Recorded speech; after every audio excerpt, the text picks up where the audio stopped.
between 2001 and Star Wars. Hollywood was very much into the dystopian science fiction. The future was going to suck. We were going to end up in locked in ice, like in Quintet, or in the desert, like A Boy and His Dog.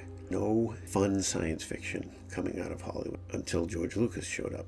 Now, if you want to know what science fiction movies are like for a young kid who was really into them before Star Wars showed up, take a look at the movies based on books by Edgar Rice Burroughs put up by Amicus and AIP. Best example is At the Earth's Core. It's about Dr. Perry and his backer, David, who hop in Perry's new invention, a giant hole puncher. Instead of drilling through a mountain and taking just a few minutes, the iron mole tilts and drills all the way to the center of the earth. Perry makes a note to put brakes on the thing. They end up in Pellucidar. They stumble into being captured by the Sagoths, who are all really good at math and are kept out of Harvard. They meet Caroline Munro, who was a princess, so David falls for her. Her people and our heroes are brought to the Mahars, who boss the Sagoths around telepathically. Still with me? The humans, who understand English because they just do, are given to the Mahars, we assume as food. This is starting to sound a lot like Zardoz.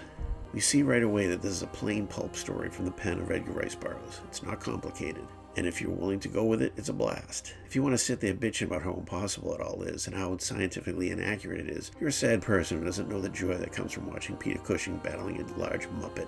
There's real audacity in even attempting to adapt any Edgar Rice Burroughs book. Like Ray Bradbury, he works well on the page, but something is lost in the translation. I don't think there are very many good Edgar Rice Burroughs adaptations. Every few minutes is a new robot monster popping up. The Mahars fly down and grab people and can hypnotize people. I think the more popular of the Amicus AIP movies is The Land That Time Forgot, but I find that one takes a long time to get going. At the Earth's Core is wacky right from the beginning. Doug McClure, as usual, just kind of walks through it, but it works this time because he's meant to be this kind of blasé American with money, and Peter Cushing runs around with an umbrella. Caroline Munro is so gorgeous here, and The Spy Who Loved Me, and Golden Voyage of Sinbad. I mean, she's not Meryl Streep, but you don't need Meryl Streep for something like this.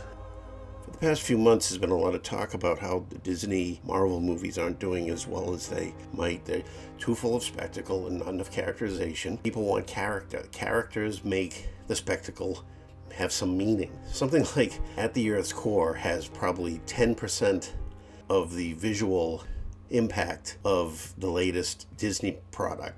I'm not saying the people who make Disney and Marvel movies are cold. People who make special effects are artists. But there's only so much of this detailed, eyeball-boiling stuff that a viewer can take before they just think a movie is you go in and you press a button and get jolted. I'm not saying the people who made At the Earth's Core were great artists. They're just probably making a paycheck, but they make their paycheck by trying to invest some creativity and fun into something.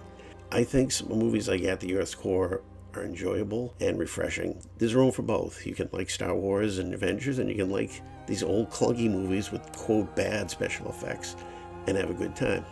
So give At the Earth's Core a shot. And thanks for stopping by, and hope you have a great 2024. Bye-bye.